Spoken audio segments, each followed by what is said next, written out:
you can even watch back. Giving players all the props or put them on blast. We don't give no hot takes, only talk facts. We're giving all our devotion, riding high on this wave of emotion. Going all out, yeah, cause this is our time. No, ain't no stopping us till we reach the finish line. All in, we came here to win. We're gonna give everything. S-I-C-K on the run. S-I-C-K, sick, sick. On fire, we're ready to fight. We'll bring the house down tonight. S-I-C-K on the run. S-I-C-K, sick, sick. Play it on the car ride, play it when you lounge. X and O, you know that we can hold it down. Shout out to my man Sammy, got it off the ground. And to all the listeners tuned in right now, got debates, analysis, and speculation. This is sports talk for the new generation. You know where to find us, got a reputation. Sick Podcast, your #1 sports destination. Giving all our devotion, riding high on this wave of emotion. Going all out, yeah, cause this is our time. No, ain't no stopping us till we reach the finish line. All in, we came here to win. We're gonna give everything. S-I-C-K on the run. S-I-C-K, sick, sick. On fire, we're ready to fight. We'll bring the house down tonight. S-I-C-K on the run. S-I-C-K, sick, sick. S-I-C-K is the sickest podcast. Tune in for the audio, or you can even watch back. Giving players all the props or put them on blast. We don't give no hot takes, only talk back. S-I-C-K, S-I-C-K, S-I-C-K, S-I-C-K, S-I-C-K, S-I-C-K, S-I-C-K. All in, we came here to win. We're gonna give everything.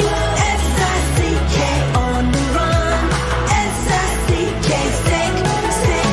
S-I-C-K, it's the sickest podcast. Tune in for the audio, or you can even watch back. Giving players all the props or put them on blast. We don't give no hot takes, only talk facts. We're giving all our devotion, riding high on this wave of emotion. Going all out, yeah, cause this is our time. No, ain't no stopping us till we reach the finish line. All in, we came here to win. We're gonna give everything. S-I-C-K on the run. S-I-C-K, sick, sick. On fire, we're ready to fight. We'll bring the house down tonight. S-I-C-K on the run. S-I-C-K, sick, sick. Play it on the car ride, play it when you lounge. X and O, you know that we can hold it down. Shout out to my man Sammy, got it off the ground. And to all the listeners tuned in right now, got debates, analysis, and speculation. This is sports talk for the new generation. You know where to find us, got a reputation. Sick Podcast, your #1 sports destination. Giving all our devotion, riding high on this wave of emotion. Going all out, yeah, cause this is our time. No, ain't no stopping us till we reach the finish line. All in, we came here to win. We're gonna give everything. S-I-C-K on the run. S-I-C-K, sick, sick. On fire, we're ready to fight. We'll bring the house down tonight. S-I-C-K on the run. S-I-C-K, sick, sick. S-I-C-K, it's the sickest podcast. Tune in for the audio, or you can even watch back. Giving players all the props or put them on blast. We don't give no hot takes, only talk back. S-I-C-K, S-I-C-K, S-I-C-K, S-I-C-K, S-I-C-K, S-I-C-K. Turn up your volume. Because you're about to listen to The Sick Podcast. The Eye Test with Pierre, McGuire, and Jimmy Murphy. The Stanley Cup winning Colorado Avalanche. And after 22 years, Raymond Moore The sickest NHL podcast. It's gonna be sick. And welcome to another edition of the Eye Test here in the Sick Podcast Network. He is Pierre McGuire. I am Jimmy Murphy. Pierre, how are you, my friend? Good. Drafted out. It's only beginning, my friend. No, but you watch a lot of tape, you make notes, you watch more tape, you make notes. It's like a year-long thing, but you want to make sure you do the right by the players. Right. And you don't want to make misreads. And everybody makes misreads, but you want to try to minimize the misreads. So that's what you do all day long. You just try to break down different situations. Yeah, I understand, Pierre. And obviously, too, Pierre, with a draft like this, which you have correctly predicted for months now, of how I don't know what the word would be. Unpredictable. Unpredictable is a good word. Yes, that's a good word. And how unpredictable it would be. And it's not a knock on the players. It's just that there's so many players and so many teams needing different things. And it's just, you don't know where they're going to go. And since you said that, I'm going back to like February, I believe, when you first said it here in the Eye Test. We've seen the rankings change so much. So I imagine it's someone like you who's going to have to be on air tomorrow night. Looking forward to that as well with Jeff Marek on the sheet, who's going to have to be breaking down and picks or prognosticating where guys go. It's got to be a tough science right now, Pierre. It's really hard. So I did this exercise with Jeff today because Jeff agrees with you and me how crazily fluid this is. Everybody knows that Matthew Schaefer's going 1. Unless something cuckoo crazy happens, he's going 1. Uh-huh. And then, do you think Michael Misa should go 2? Yes, but I kind of like, and look, I am not Pierre, you know way much about these prospects than me. I'm just following all the different things I'm seeing, right? And I have seen a lot of rankings with Frondell moving into there, wondering if San Jose will take Frondell. There you go. So you just nailed it. We didn't rehearse this, so I'm so proud of you. So you nailed it.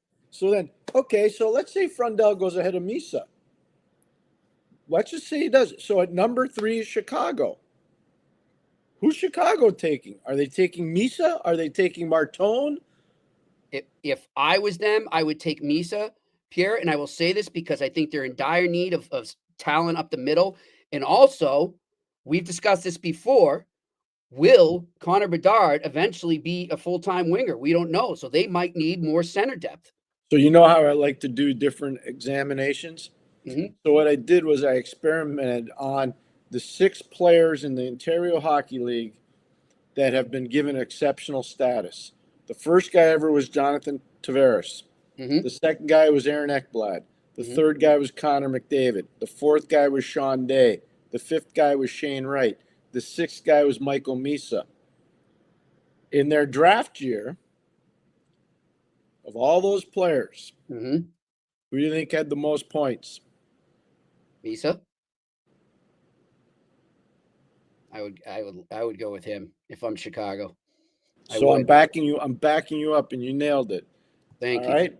So that's just one of the permutations. Now I'm going to tell you something that nobody's told you. I just shared it with our friend Jeff Marek. Okay. The fastest rising player, and I remember doing the draft when it was in Ottawa, and I kept saying it all the time. 2 weeks before, Erik Karlsson's the fastest riser. At the beginning of the year, most people had Karlsson in the late 2nd, early 3rd. Erik Karlsson ended up going 15th. I remember it clear as day because the draft was in Ottawa. Yep. And, that was the Stamkos Doughty one. Yep. I remember that too. I was there. And neither team could make a mistake. Right. Both of them have won 2 Stanley Cups. Mm-hmm. One guy's been in the Stanley Cup final 4 times. One guy's been twice. But neither team made a mistake. So I'm telling you right now, the fastest rising player is Caleb Desnoyers. I'm telling you. Yeah, I know. And the reason I'm telling you is because there's a team in Montreal that has 2 draft picks, one at 16 and one at 17. I don't know if they want to take Caleb Desnoyers or not. I don't have any idea. But I do know this. Long term, Caleb Desnoyers is going to be an elite second center. Now, I don't know if that fits into their plan. Right. We shall see. I don't know, because I think their timetable sped up a little bit from last year. Right. But I do know that they have 2 first-round picks. Yep. At 16 and 17. Yep. And I know that Denway is the fastest riser. That'll be interesting to watch. Well, you know who somebody, Pierre, that's been in this situation a lot and had to maybe recalculate draft boards or picks or do whatever to adapt to the situation when guys are rising up and down the rankings is former NHL executive and longtime scout Randy Sexton joining us here on the eye test. Hello, Randy. Nice to meet you. Hi, Jimmy. How are you doing? Good. I'm great. Glad to have you. Randy Sexton. Pierre, how are we doing today? I'm excellent. He is a cunning one, Jimmy. Don't try to ask it for any tough questions. Pierre used to be my agent, Jimmy. Just so you know. Then you didn't pay me. We'll talk about that later. Exactly. Randy, have you, off the top of your head, and maybe it's the draft that Pierre just referenced, the 2009 one, but is there any draft that stood out to you that was so unpredictable like the one we're witnessing right now? Oh, wow. I think they're all very unpredictable. When I first started working in the NHL, most teams only had 3 or 4 full-time scouts, kind of one person in Europe, one in the Western League, one in the OHL, and one in the Quebec League. That was kind of it. But the game has grown so much. I mean, it spans the globe, as you guys know well. So what's happened is, as there's more and more players playing, it's been great for the game, but it's really put a lot of stress and it's put a lot of demands on the scouting organizations for every NHL team. And, some drafts, the top 2 or 3 people are fairly easily to predict. Sometimes they're not. But I don't know that there's been many drafts in the years that I've been involved where it was just a slam dunk who the top 10 were going to be. It really is unpredictable. And this year, I think it's especially fascinating with so many teams with multiple first-round picks. The salary cap is throwing a real wrench into it because you never used to see younger prospects traded or first-round picks traded the way that they are now. So it's taken on a whole different dynamic. And I think as a result, you put all those things together and it really results in a very difficult draft to predict. Pierre? Randy, one of the cool things about this draft is we've got the unpredictability. You just talked about the salary cap. The salary cap's supposed to go up. I think we're going to see some unbelievably exciting trades that don't always happen at the draft. The draft is really important, but the trading. Take us behind the scenes, because I know how involved you've been in so many different draft tables. When does a trading become more of a priority over the draft, or are they equal? Well, I think it really depends on the individual team, Pierre. There are teams now who would be happy to trade down or trade their pick for a player because they think they're close. Other teams that are farther away from the championship cycle, they want to hang on to those picks. They want to collect them. So I think it really depends on where each team is in what I call the championship cycle. How many years away do you think you truly are? But again, with 32 teams now and maybe more to join soon, the draft is the lifeblood of every organization. And that said, teams get to various situations where they have the opportunity to win and want to go for it, or they want to retrench and need to rebuild. So I don't know that there's any one particular situation that you can say it should be a draft or should be a trade day.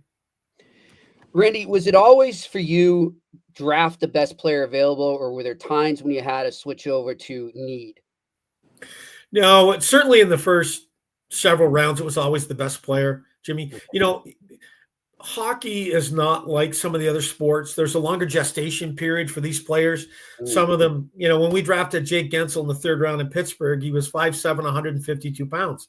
We knew it was going to be at least 4, maybe 5, maybe 6 years till he might be physically ready to play in the NHL. So, I've always believed you take the best player, particularly in your early rounds, because the time it takes them to ultimately develop and get there.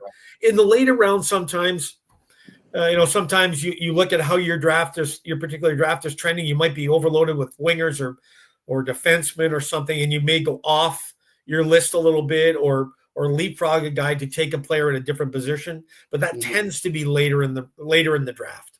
Okay. You just talked about the size of Jake Gensel. Had the Florida Panthers situation changed how people are going to evaluate players? Absolutely. I mean, absolutely. I mean, look at the number of players on their on the roster that were drafted by Florida. It used to be try, test, and true, bottom out, collect picks, build through the draft, do that long thing. And again, expansion and the salary cap have put ridiculous amount of pressure on general managers to get to the promised land quicker. And as a result, I don't think teams are thinking about building a championship caliber team the way they did even 5 or 7 or 10 years ago. How much is size going to matter, Randy? From what perspective? Drafting. Well, haven't been many teams win Stanley Cups with sub 6 foot defensemen, or certainly sub 5'11" foot defensemen. So that needs to be considered. And the league is a fascinating league because they have the same set of rules. They're interpreted differently, and depending which side of the equation you're on, some people really like it and some people don't. But it's reality. So I think more teams tend to go with the bigger players, particularly on the back end, and I think that will factor into a lot of teams' draft strategy. Randy, for those that fans like me or journalists like me that haven't been behind the scenes, what happens? Let's say in your final meeting with your GM and the rest of your hockey ops department, and they say, "Look, we're thinking about maybe trading our first round pick, and this is where we're going to go." Do you guys start to look at that? Say there's a pick coming back, right? Do you start to look at the other team's pick and start to slot in players that might go there? How do you approach that when your hierarchy comes to you and says, "Look, we might trade this, so be ready"? Well, firstly, the well-oiled operations, those discussions are had well in advance. So your scouting organization, in all likelihood, has their list locked down or just about locked down. Mm-hmm. So then that makes it a little bit easier. The GM will come and say, "Look, we have a chance to trade down to from 11 to 16. What's that going to get us? Where do you guys project? And here's what we're going to get in return." And sometimes it makes a lot of sense to do because you gather those later assets, whether it's another second round pick or whatever it is, to give you a chance to grab some players. What I've seen over the years, Jimmy, is that early on in the first round, top 10, 12, it's a lot easier to predict who you're going to get. Mm-hmm. The fascinating thing is, as those picks might drop, if you have your list in the right order, truly in the right order, good players will fall to you. Yeah. So I've never been afraid to trade back because once you're past the early, certainly the first third of the draft, those players that could be there at 13 might very well be there at 21 because everybody assesses players slightly differently. Everybody has slightly different needs. Everybody has a different philosophy. People assess players differently. People build their list differently. So, the two oldest lines in the draft are, "We couldn't believe he was still there," and "We had him higher on our list." Well, that teams will have, I really believe, teams will have their list in the right order. Players will actually fall to them because they've got them in the right order. So I've never been afraid about trading back, and I've always been loath to trade up unless there's a very specific type of player that you are targeting and you are as a strong organizational need. Okay. I know you used to work there, and the year this kid was drafted, you were no longer there, but J.J. Peterka got traded by Buffalo to Utah. Did you have J.J. Peterka high on your list? We did. We had Peterka. When I was in Buffalo, we had Peterka right in the first round. We thought he was going to be probably a late first round pick. He slipped into the second round, and good for Buffalo for getting him there in the second round. There's been a lot of angst about the trade, but typically you have to assess the trade over a period of time. But we had our guys in Buffalo had Peterka slotted as a first round pick. So, Jimmy, that's to the point that Randy was talking about. I was inside baseball there. I kind of knew that they had him in the first round, but if you build your list right, and they had, even though all their guys got let go, they built their list right. That player became available in the second round. So that's just to build off of what Randy was saying. Gotcha. You know, sorry, Jimmy, another example. When we were in Buffalo, we really liked Samuelson, the Buffalo. We took him with the first pick in the second round. We had him as a mid to late first round pick, but he kept dropping and kept dropping and kept dropping. And then we took him with the first pick in the second round. We were thrilled because, in our opinion, we thought we got what would have been a first round player with our second pick. Now, obviously, the people who picked before him, if you go back and look at it, some made good decisions, some didn't, and that's kind of the vagary of the draft. Hindsight's always, 100%. But that's an example where we felt we had the first part of our list in the good order, and locked down two terrific defensemen with our first two picks that year. Randy, as you said, I mean, we can see, time will tell how that trade works out for Buffalo, the Peterka trade there. But I don't know if you've ever been in a situation that you were a general manager in the NHL where a player made it clear publicly first, then to you, that he wanted out. How do you handle that? Like, it seems like when you're in that situation, you lose a bit of leverage with the teams you're dealing with because they know that the kid wants out. How do you approach that? Well, I think the first thing you have to do is tell the agent and the player, if you want out, you have to keep your mouth shut. If we find out or it leaks out that you want out, then we won't trade you. We're not going to trade you because we are not going to take a poor return just to satisfy you. And one of the reasons we have to take the poor return is that because people know you want out and you've taken away our leverage. So that's the very first thing you have to do. And if you're successful in getting that done and the player and the agent play ball, then typically you ought to be able to get very close or slightly better or certainly very close to fair market value. Yeah. That's such an inside take. That's so strong. It's so good because Randy has been faced with that. Absolutely, yeah. I worked with him when he was faced with that. Yeah. And I know how he dealt with it, and I didn't want to be the agent. I mean, at the end of the day, you're trying to do the player and the agent a favor, right? They want out. Right. They want you to help them. Well, they need to help you. Exactly. And the good agents will do that. They'll play ball. One of the best parts about having you on is you've got a son who's an assistant coach in the NHL in Ottawa, and you've got another son that's an assistant coach in the Ontario Hockey League. This should be a great first round for the Ontario Hockey League. I know how much you watched the Ontario League this year because of your son, Patty, coaching in Oshawa. How good are the players coming? And let's just say the top 10 kids out of the Ontario Hockey League, how good are they in your vision? They're very good. They're very good. This is a very strong year in the OHL. I mean, I had kind of been out of the junior scouting for a couple of years, and when Patty was hired in Oshawa, I started to watch a lot of games. It's a very deep year in the OHL this year. Very good. Yep. Oh, I agree with that. So here's one player I want to ask about because I was talking to Jimmy about him before. Where's Michael Misa? Well, he's an extraordinarily talented player. Yeah, great offensive instincts. Very, very creative. And he just has the ability to read the developing play offensively so well. The old Gretzky's old saying, I don't go where the puck is, I go where the puck's going to go. He has, he's not Gretzky, but he has those incredible intuition and instincts to always be around the puck. He's going to be a great player once he fills out and gets stronger and matures. Yeah. I agree with that 100%. That's what I was talking to Jimmy about. Yeah. We didn't rehearse it. That's how I see it. He's very talented. He's a special very player. talented.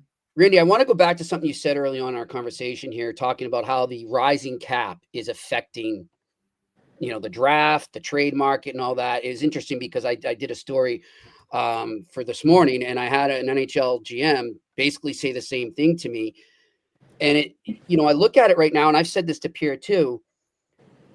How dangerous is that when you think you have more money than you do? Because things can change. These are projections, right? Right. What if something happens and it doesn't go up as high as it does? How do you kind of reel it in a bit and not enter this like a drunken sailor, so to speak? Well, I think the managers who've proven themselves over a longer period of time to manage their cap well, they never get to the edge. They always have a little wiggle room. And I mean, because of the way that salary cap is structured with the escrow and everything else, I mean, you've got league-wide wiggle room, so to speak. However, the good managers give themselves a little more room. And I always I can never really understand at a high level why so many teams felt a need to get to the cap in early July. I don't know why they do that. I understand why certain teams do. They maybe have one player that they just have targeted and they're prepared to really go all in for that guy, and that puts them up against the edge. But there are so many players available. Teams make mistakes in free agency. They'll sign a guy in the summer knowing that they've got a bit of time until, they have to be cap compliant. And that for teams that have some cap space, that I think that's a tremendous opportunity. And it's also can be, a bit of a strategy. Don't spend it all on day one. Save, like your grandmother used to say, save a little bit for a rainy day. They're going to have to now because of the new collective bargaining agreement. The LTIR stuff is out the window.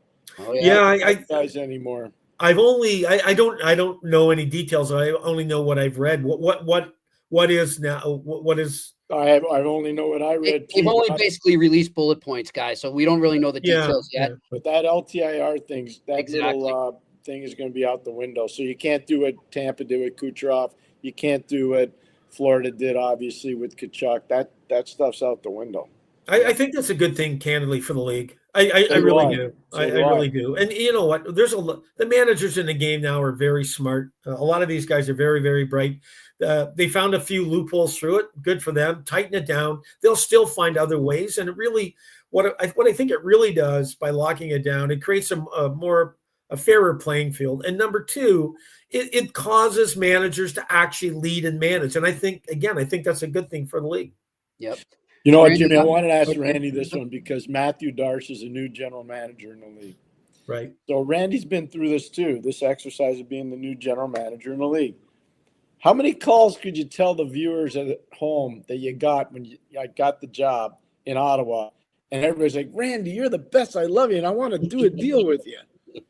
Oh, well, we were the 21st team in the league, so I got 20 of them. And I remember David Poyle, all the GMs would call and say, congratulations, great to have you on board. You're the best, yada, yada, yada. And I would ask them each for some advice. Any advice? You guys have been doing this longer than me. And I remember what David Poyle saying to me, Randy, there'll be a lot of guys calling, telling you they're going to throw you life jackets. Yeah. Don't grab any of those because they're really throwing you anchors. Yeah. And it was great. It was great advice. The whole general manager role and the way they interact has changed dramatically when Mike first started working in the league.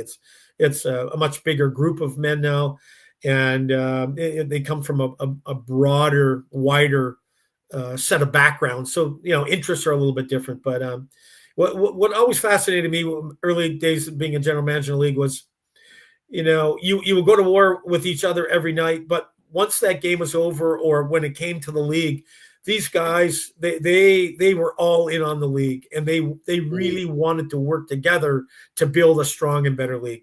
I'm not so sure it's like that so much anymore. Randy, my final question, this is a decentralized draft. It looks like they're going to go back to the regular format, thank God. But just in terms of when it is in that regular format, because I had this argument with somebody the other day where they said, oh, it's no big deal. We got Zoom, we got the phone, you got that, blah, blah, blah, to communicate. I still feel like there's something to be said, especially in a position like if I'm a general manager talking to another general manager, trying to work something out.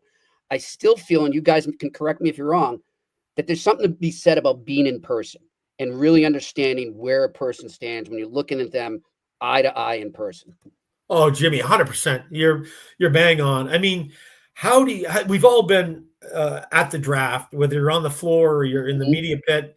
One GM gets up and walks over. They happen to catch it on the big screen. The roar within the room starts to, pick up. Yep. If it happens to be the host team that's in that discussion, oh my God, they're standing, they're cheering, they're chanting names. I mean, it's an incredible thing. And I really hope the league does go back. I understand why they did it, but I really hope they do go back because I think that draft in a host city with 20,000 fans there and hundreds of thousands in the street. It does the world of good for the league. It's an incredible shot in the arm for the host team, the fans, the media, everybody. And most importantly, I really do believe this. I think we've got the greatest athletes and the most loyal athletes of all professional sports.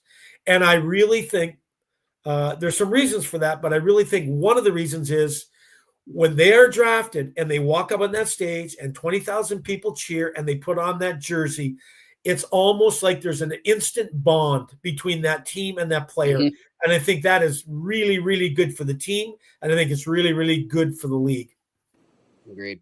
Pierre? I don't have to say anymore. This guy's awesome. Thank you for coming on. Thank you so much, Randy. Thanks for having me, guys. I've heard plenty of good things about you from this guy in the middle here, so I'm glad I'll call you later. Well, you know what they say, Jimmy. If they're good, believe them. If they're not, don't. So, all right. Thanks. All right, guys. Take care. We'll get you on down the line. I'll talk to you later. Bye. Randy Sexton joined us here on the Eye Test on the Sick Podcast Network. That was a fun conversation, dude. He knows how to build. I'm going to tell you right now, Jim Rutherford gets all the credit for winning those cups in Pittsburgh. I'm just telling you, the gift they kept on giving was from Ray Shero and Randy Sexton's work on the road. Just take it to the bank. Yep. I talk to those guys every single day for a lot of years. Mm-hmm. I know everything that was going on there. And those two guys, Jimmy will tell you the same thing.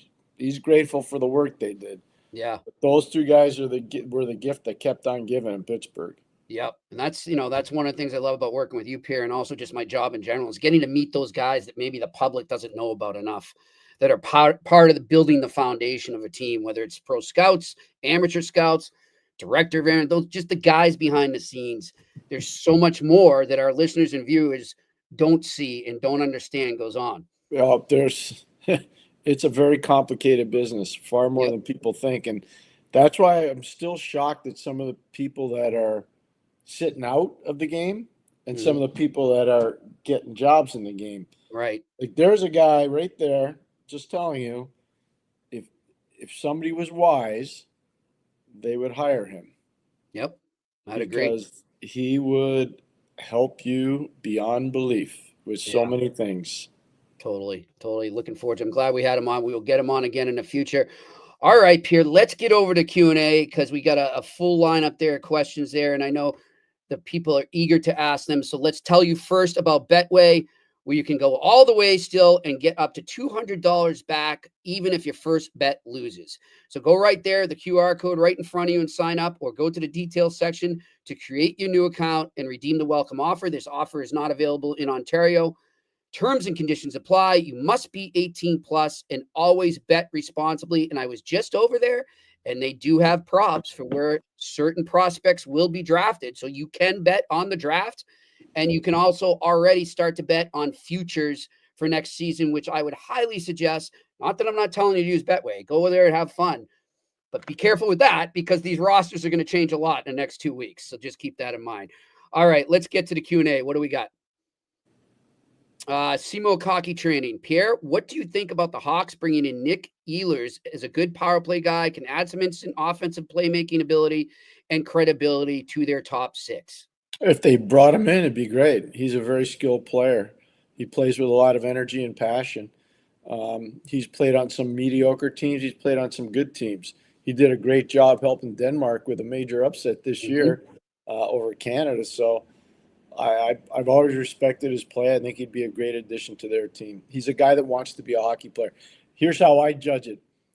I know that when he was in Halifax in the Quebec Major Junior League, there were some good players there, but the number one guy was Nathan McKinnon, and I know Nathan really respects this guy a lot.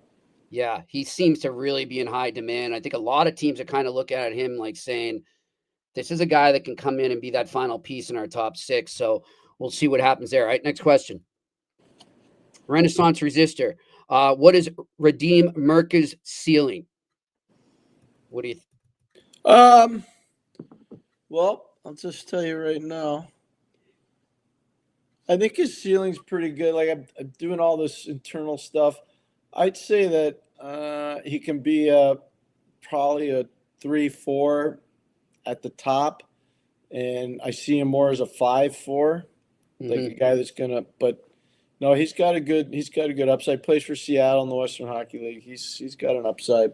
Just looking at some of my he's good. Is he a guy, Pierre? And I don't know. I'm just watching like names go up and down. And no, you're watching what's going on with the guys that are pretend scouts. I know what. Yeah. Okay. So, well, I'm asking you this: he seems to be a guy that maybe people are rising in their rankings just because of his size. Size is the biggest thing that's helping him move up. But that's why I said, it's great to be big. Zdeno Chara was a 3rd-round pick out of Prince George. Right. And nobody was bigger or meaner than him. Right. Took time. So I'm just telling you, and now he's in the Hall of Fame, but how many guys are like him? Exactly. That's what I'm getting at. So you got to be, that's why I looked at my stuff. I do a number grading for myself. It's my own evaluation. And that's why I said, could he be a 3 in the high end? Yeah, he probably could be, but better 4 or 5 right in there. Right. That's why I wonder, is there a danger when you're scouting sometimes to fall too in love with the size and not the whole package? Yes. All right. That's where it's going at. All right. Next question. Big Bill, Jimmy and Pierre, did you happen to catch Jeff Gorton's presser from today? Thoughts and opinions, if any? I caught bits and pieces, not enough to comment on. Pierre, I don't know if you watched the whole thing. No, I'm going to be I'm either doing shows or doing draft work. I have not watched any PR stuff. I don't care about the PR stuff. I know that Sweeney did something yesterday. I know Gordon did something yesterday. I know all these guys are doing different stuff. Great. I don't need to listen to them. I know what they're talking about. And I'm not being cocky. I'm just telling you. I want to know something happened with the Rangers because somebody's putting stuff out to go after Jeff Gorton. Yeah. And it's not, I don't know who's doing it. And I don't know if it's a Ranger guy or it's a media guy. But they're putting stuff out there about his draft record with the Rangers. We're well past that. Yeah. Let's get over it. I got a call today. Somebody asked me because they know that I like Jeff. Jeff's a friend of mine. Yeah. I really respect his work a ton. And I heard that. I was like, I don't know anything about that, but that's silly. He goes, well, somebody's putting it out there. I'm glad you bring that up, Pierre. And I'd warn our listeners and viewers, too, to be careful when you see a sort of a pattern like that or a thread. And I don't know if smear campaigns is too strong a word, but when you see something similar to a smear campaign, just be wary of it because somebody's got an agenda. You don't know what the truth is, so just be wary of that. Yeah. All right, next question. Bill Van Viegel, as a GM, if you're on the clock, if the player you want is significantly lower, trade down and hope he's still there, or do you go ahead and draft him? I think Lou Nanne and Lou Lamoriello weren't afraid to be bold drafting. No, I worked for Craig Patrick. He was as bold as they came. Trust me on that. Mm-hmm. No, the best GMs are not afraid. They're bold as all get out. Randy Sexton, who we just had on, was really bold. Mm-hmm. No, I think bold is the way to go. But if you're going to be bold, you better know what you're doing. You better know who the players are. And so one of the best parts that I learned, there's probably now, depending on the organization, let's just say there are 20 scouts per organization. If you're the GM, you better know there's one player you want and he's from a certain area, you better trust your scout from that area, because if you don't, you can't believe all the intel you're getting.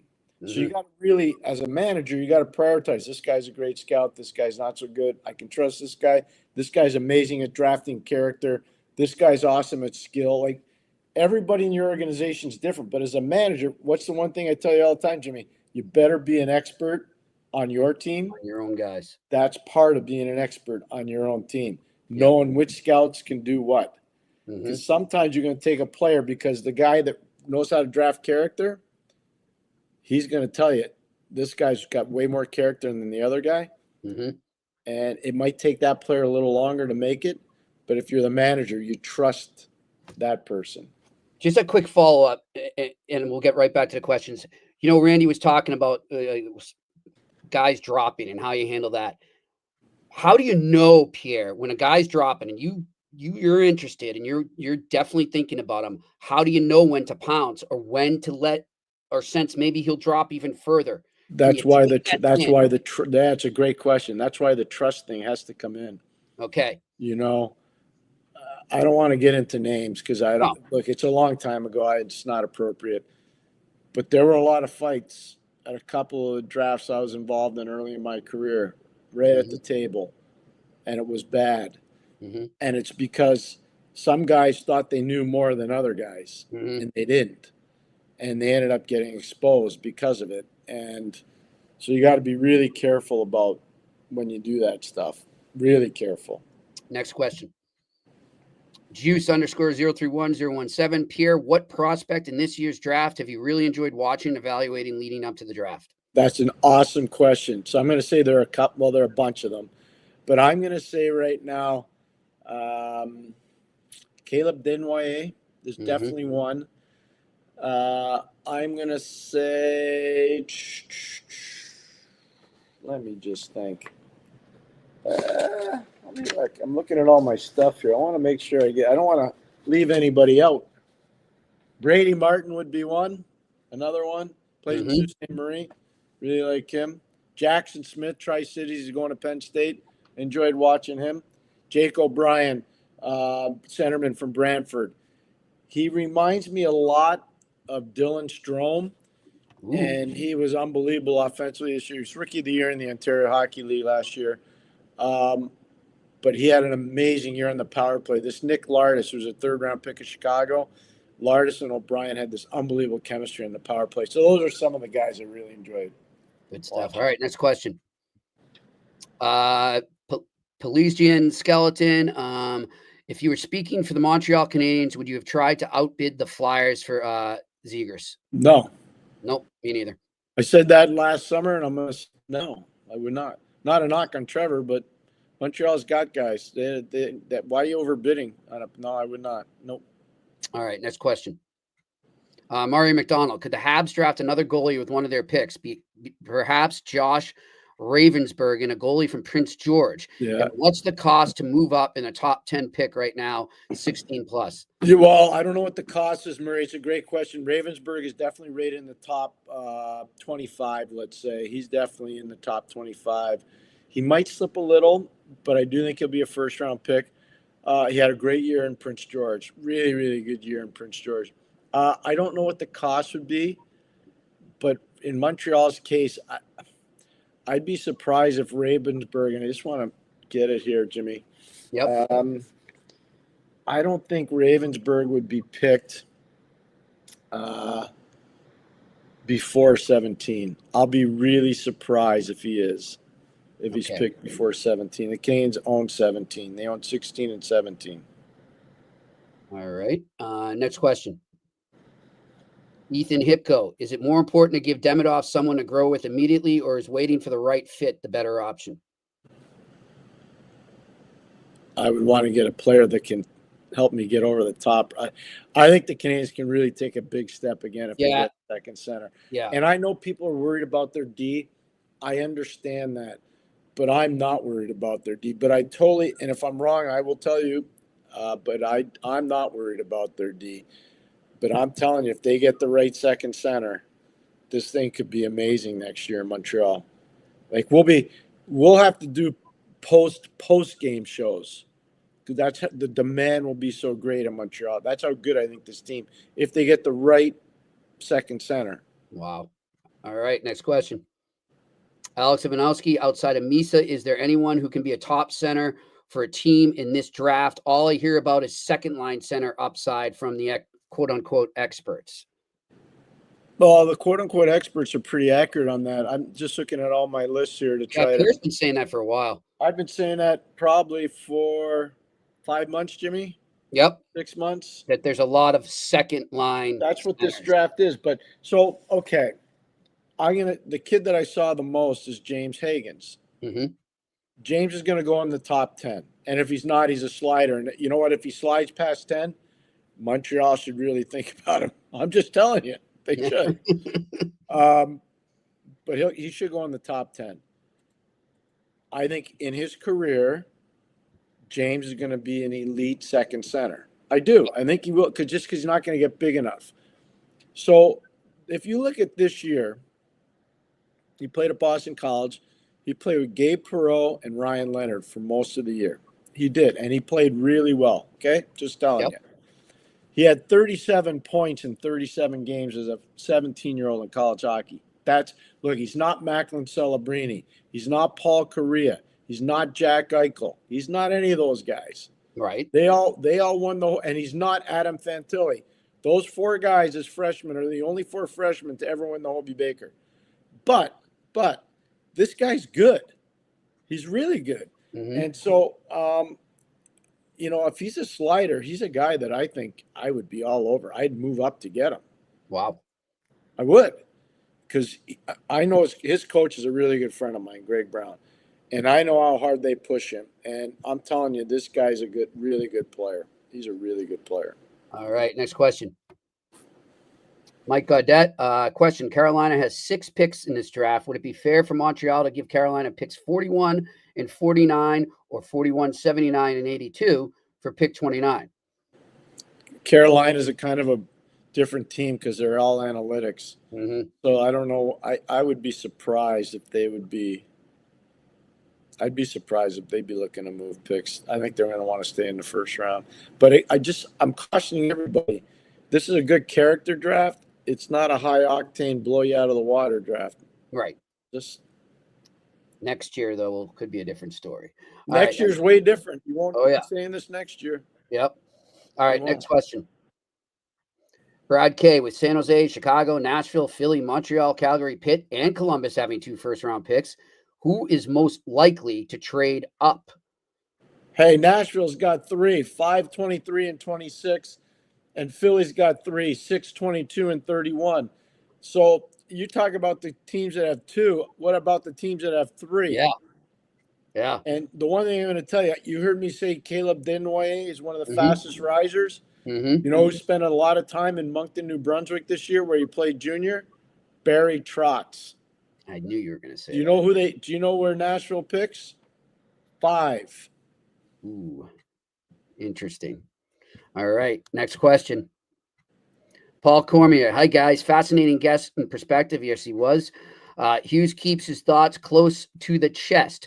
Would Hughes move up a few spots by trading 16 or 17 and then throw in second-round picks to move up a few spots to get Roger McQueen? I think McQueen, but I think McQueen, he had a back injury this year, Jimmy. People are very skeptical still, right? Because of that. Yeah, but I think he's going to be okay. I think McQueen's probably going to go in the first 10. I think if you want to get him, you'll have to get to 9. Mm-hmm. Now, again, it could go off the rails. I don't know. But I'm just telling you, I'm just looking here. See, the thing that separates McQueen, Jimmy, is his size.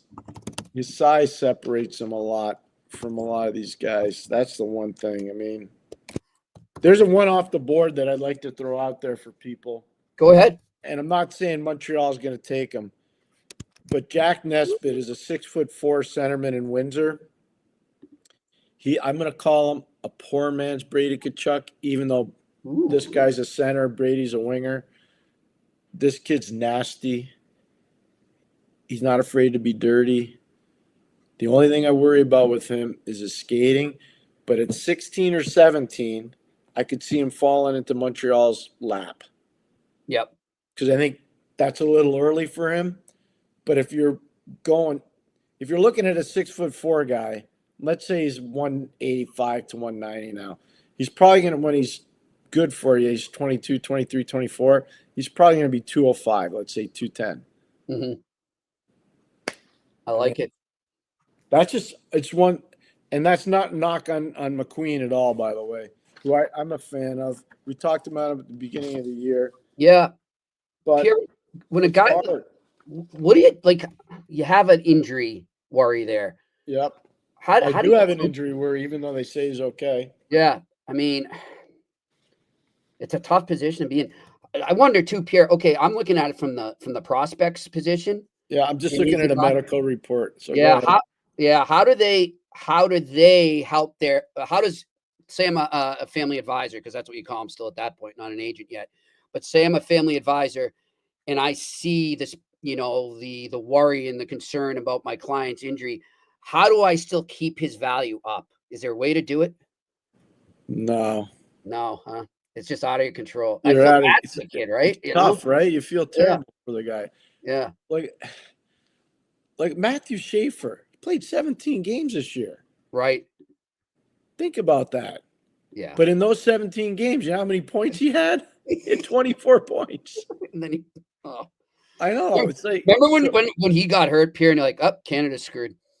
You knew right away. I texted you. Yeah, right away. You texted me and you're like, this is how good this kid is. I'm telling you, Jane. I'm telling you, Murph, this is how good he is. Yeah, I There did. you I go. texted you. So here's the one thing, though, on him, and this is important.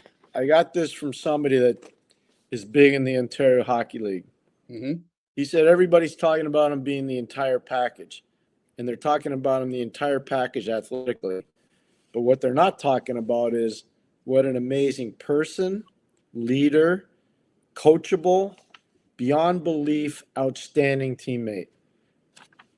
That's great intel to have. So if you know that about the player who only played 17 games, and he's probably, I'm not going to say the only one, but he's probably the only one that's going to have probably a landmark imprint on the league for 15 years. Mm-hmm. That's what you got to have. You got to have a kid that's like that, and this kid's like that. I'm with you on that. All right, next question. Foo-fa, faux-fum. Pierre and Jimmy, would Dylan Holloway, 6'3", 270 pounds from St. Louis, be a good fit as a Montreal 2C? No, he's a winger. Yeah, he's a winger, and also I don't see why the Blues would give him up after everything just happened. Yeah, so. would I want him on my team? Oh yeah. Yeah, a minute. Yep. Bro. I remember talking to Tony Granato, who used to be his coach that recruited him to Wisconsin, about him, and then going to watch him play. I used to spend a lot of time in Madison, and oh man, that kid. Yeah. These aces. Yeah. No, that was. I think about it now. I know. We talked about it last summer, Jimmy. I can't believe they did that. Yeah. Yeah. Here's another thing I might. It's just rumors right now, Pierre, but why do I keep hearing Jordan Kyrou's name in trade rumors? Good question. I don't know. That could be one of those like Noah Dobson ones where the team heard about the financial demand. Okay. They're like, whoa, we're not going there. Yeah. Donnie Waddell had a great line today, the new general manager in Columbus. He actually got the job last year from Carolina. He had a really good line. He said, I'm getting taught by a lot of the agents about what the value is of a player, because they're telling me, well, last summer he was worth $3 million. Oh, I saw that. This summer he's worth $4 million. I've been trying to have this discussion with our good friend Mitch Melnick and John and all those guys up in Montreal. I know Evan Bouchard's a good player. I get it, but he's not better than freaking Jake Sanderson. No way. No. Jake Sanderson makes $8 million a year. Don't tell me that Evan Bouchard, because of all these years of service, is worth 11. Yeah, but he's not better than the guy making 8.2. Here it goes back to what I asked Randy Sexton just now. Like, I mean, you watch. There's going to be 1 to 2, maybe even 3 GMs that fall into this. Oh well, it's this guy's making 6.5 now. That means with the rising cap, it's understandable that he wants X amount because it's right. No, whoa. Like if you're a GM, don't fall into that trap. Is what I would say. And I'm not a GM, but I mean, just be careful. All right, next question. Chad Laylaw. Pierre, how did your perspective on the game change when you transitioned from broadcasting back to management roles, and what insights from the broadcast booth helped you as an executive? Interesting question, Chad. Very good. First of all, let's take the second part first. When you're down at ice level and you don't have any care who wins or loses, you can really see a lot and you hear a lot and you can evaluate really honestly with yourself. I kept notes about every single player, every single coach, every single trainer. You should see the size of the paper reams I have at home. So I always kept notes on everybody. When I was broadcasting, I prepared for every game as if I was coaching the game. Mm-hmm. So I knew both team strategies, and if they made adjustments, I went and would do that in between periods. But I always prepared for every game as a broadcaster as if I was coaching in the game. And I've seen Pierre do it in person. I was coaching both teams. So I used to spend probably 3 to 4 hours before every game preparing.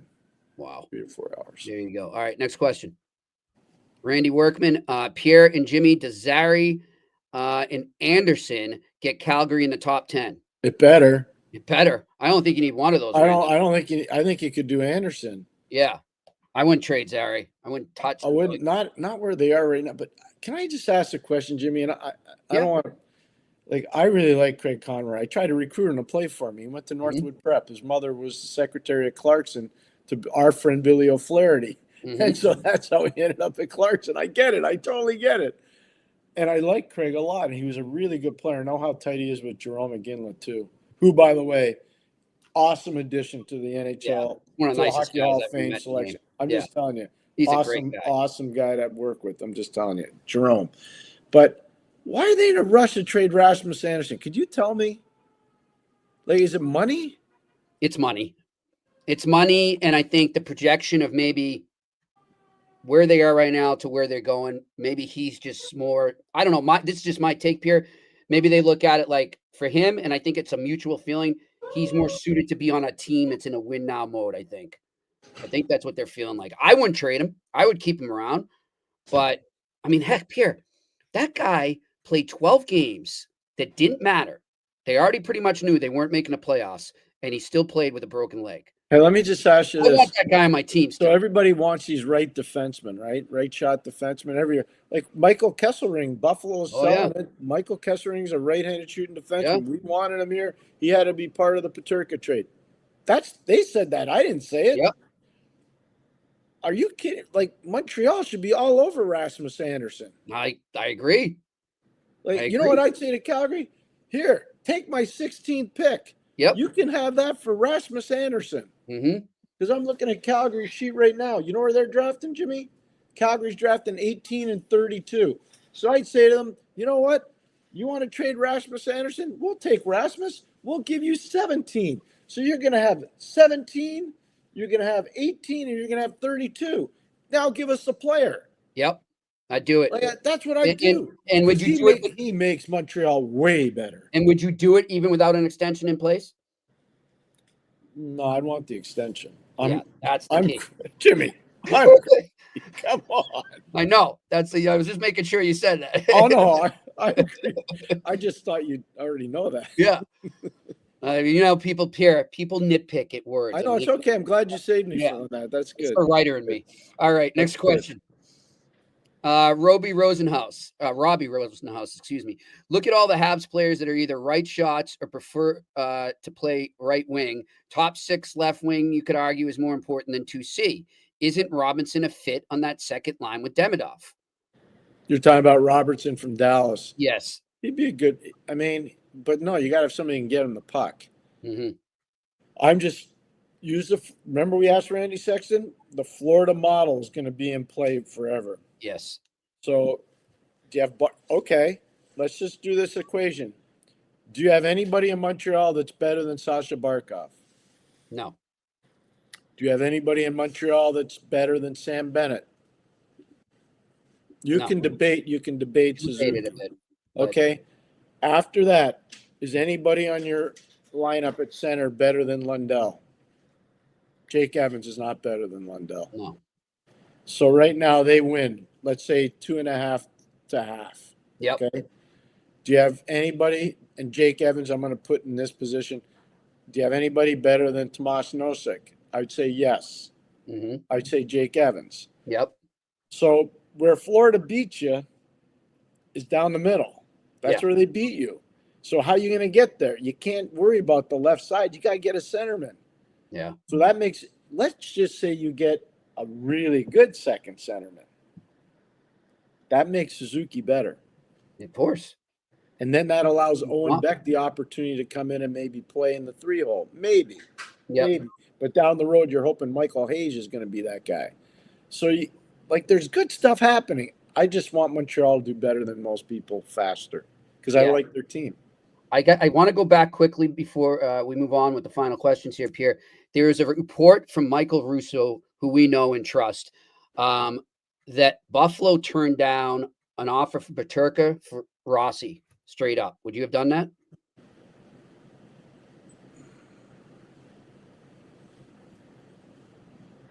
If I were Minnesota, No, if you were Buffalo, would you have traded Peterka to Minnesota for Rossi? no, Okay, no. so you're with them on that. Yep. I And am too. I'll tell you why. Okay, I think we're on the same page. Go ahead. Rossi's, I know he played with Quinn in Ottawa with the 67s. I know that. Mhm. Okay, so I get that part of it. He's not very big. No.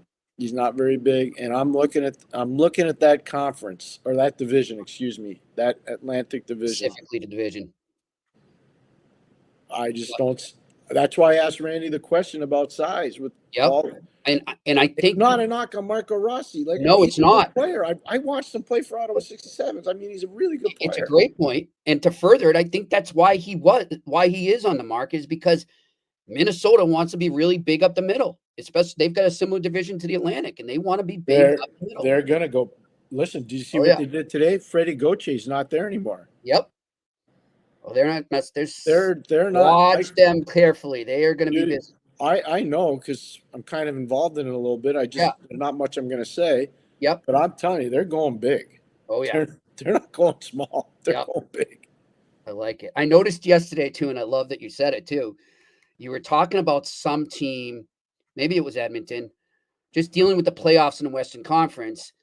And you mentioned Vegas and you mentioned Minnesota. And I said, that's a smart move. And that was strategic, because they are going to be much better this year. You watch. I guarantee, unless something happens with the goaltending there, that's all. They're taking watch off. out. And can people stop this? And this, I'm not being mean to anybody. Brock Faber's not getting traded. I haven't seen that at all, but wow. I had a call today. Jimmy, I got a call today. Jesus. Like, why would Minnesota be trading Brock Faber? Yeah, no. I go, they're not trading Brock Faber. Who told you that? No, and this is from a hockey person. Wow. And he didn't want to tell me. And I'm like, I'm telling you, they're not trading Brock Faber. Yeah. I'm with Pierre on that one. That's crazy. All right, next question. Joseph Cohen. Question, Pierre, if you're the Oilers GM, Stan Bowman, do you sign Bouchard at $10 million or move him? They need a goalie. You said he didn't fit in the 7-player profile, but McDavid seems to want him back, and they need Connor signed.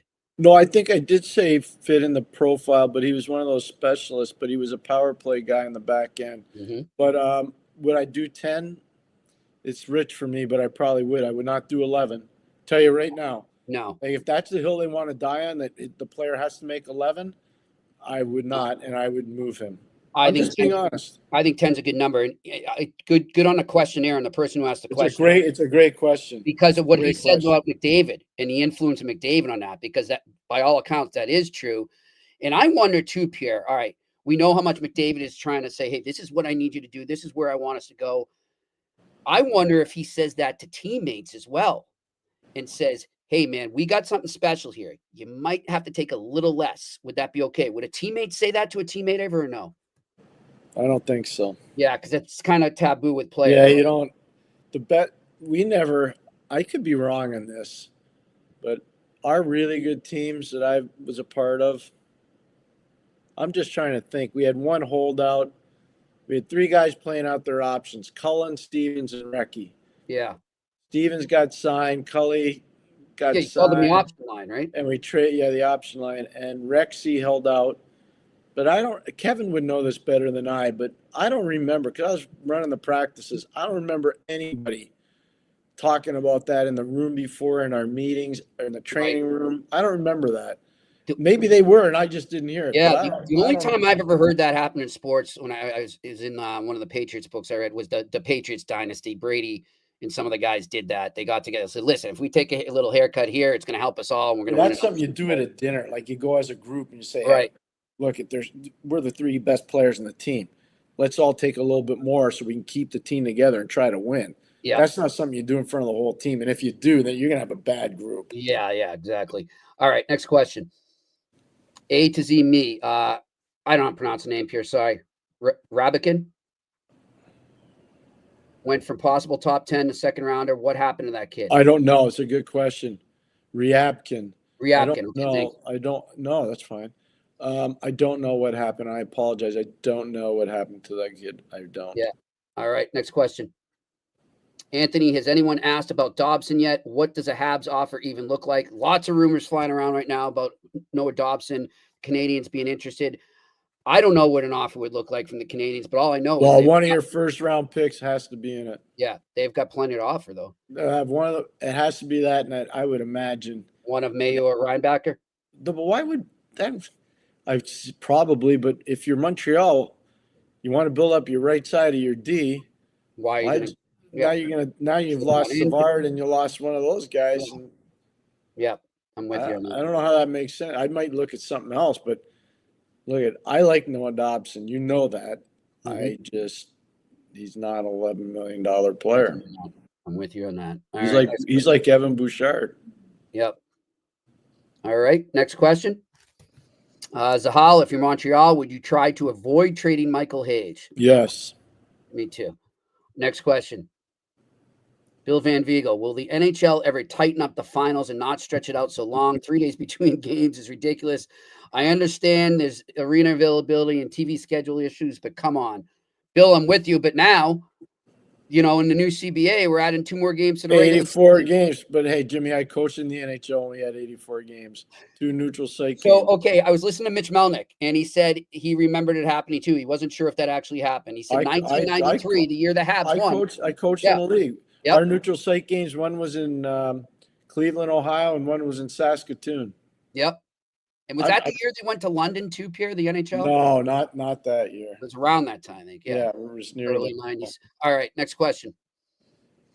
Juice, how important is it for Suzuki to have someone like Gallagher in the Canadiens locker room to help him out with the leadership in the locker room? I think Brendan makes a huge, who else? Michael Matheson. Yeah. So all those guys are important. When I keep talking about Brian Trotchi because I'm really proud of my relationship with him, but we had so many veteran guys that could help. You can never have enough of those guys. Isn't it interesting, Jimmy, that everybody's excited that Jonathan Toews is back in Winnipeg? I could have had that guy. Yeah. In a different place. Yep. And I'll tell you, I don't know what the rush is in Montreal from a large portion of that fan base and the media to jettison Matheson. I don't get it. He proved his worth in terms of what this question just said. Yep. All right, next question. Renaissance Resistor. Does Hage have second center potential? And what is the gap between him and go ahead? Well, no. Between he and Desnoyers, I think the biggest thing is Hage is playing against men right now. Mm-hmm. He is. He's playing against men, and he had a heck of a year. Desnoyers is not playing against those guys. We're going to see size-wise, Hage is a little bigger. I think Hage is a little bit more explosive skating-wise. It's hard to quantify because they're playing against different groups, but I think Hayes is a little bit ahead of where Desnoyers is. But here, I'm going to say something that's going to freak you out on Desnoyers. Okay. Because I was watching tape and trying to do a comparable. You know what he reminds me of? He's smaller, obviously. He reminds me of Jonathan Toews in his draft year. Wow. I'm not saying he's Jonathan Toews. He reminds me of Jonathan in his draft year. Yep. Wow. That's high praise. All right, next question. Paul Cormier, staying with the draft, what could Utah need from the Habs to trade their first-round pick? Desnoyers, I can never say his name, Pierre. Desnoyers. There we go. Would satisfy the Habs fans for sure. I think they'd have to move one of their D. Yeah, it's not going to just be a pick. It's not because Utah, I think, is making a big play for Aaron Ekblad. They want to add right D, and because they lost Kesselring to Buffalo in that trade, so now they need a partner for Sergachev. So I think it'd have to be one of Reinbacher or Mayu, and probably because it's a premium pick, they're picking at 4. Probably your 6. Probably I try to get away with 17, but they may ask you for 16. Interesting. All right, next question. Bill Van Vagel, thoughts on Mason West as a prospect? His physical tools and natural ability intrigue me. Yep, they should. Very good athlete, good opportunity to play. Yeah, I mean, I'm just gonna see where I have him.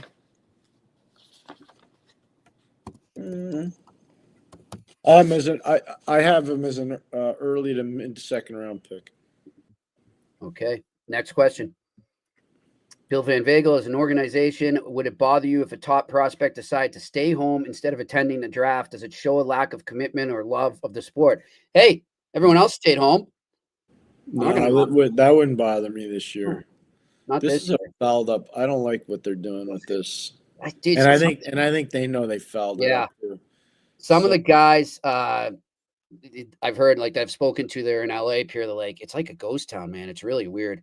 It's like usually you see the NHL stuff everywhere, and it's they know. All right, next question.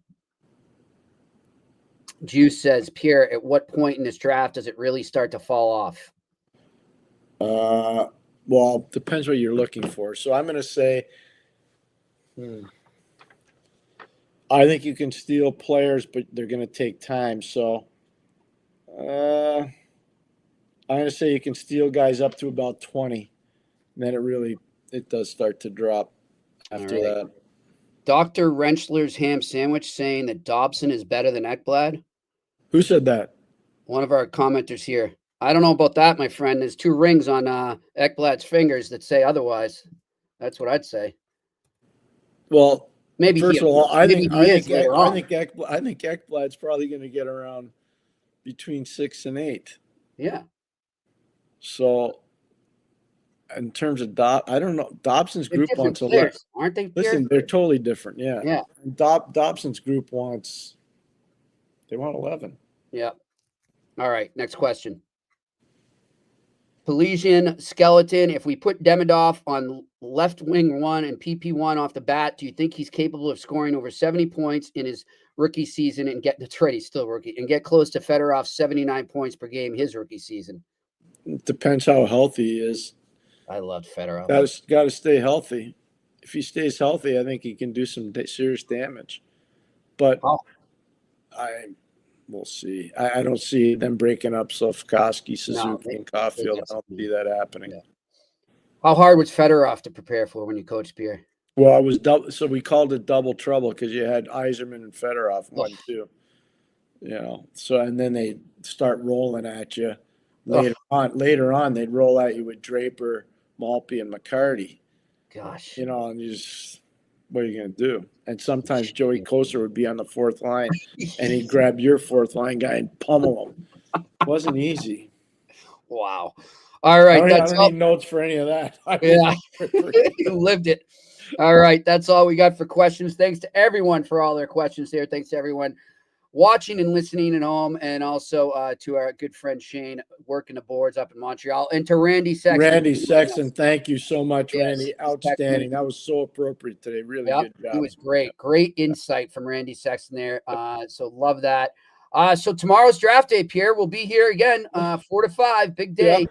And then that I'm doing Jeff Merrick's show at 7. That's right. Once you have the link, let me know. I've just been informed by the beautiful people at the Eye Test and the Sick Podcast Network that I'll be on with Tony Marinaro from 6:15 to 6:45.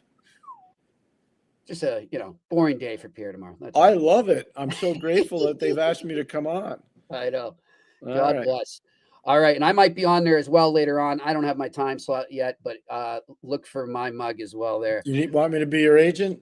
Yes, that'd be great. You a time slot? Yeah, he'll do that. I got Pierre working for me now. All right. What do you take? 10%, 15%? Nothing, because I like you. All right, I love it. I like you. Pierre McGuire, I'm Jimmy Murphy. This has been another edition of the Eye Test here on the Sick Podcast Network. And that's a wrap. Hope you don't miss us too much until next time. Follow the Eye Test with Pierre McGuire and Jimmy Murphy on YouTube, Facebook, Google Play, and Apple Podcasts.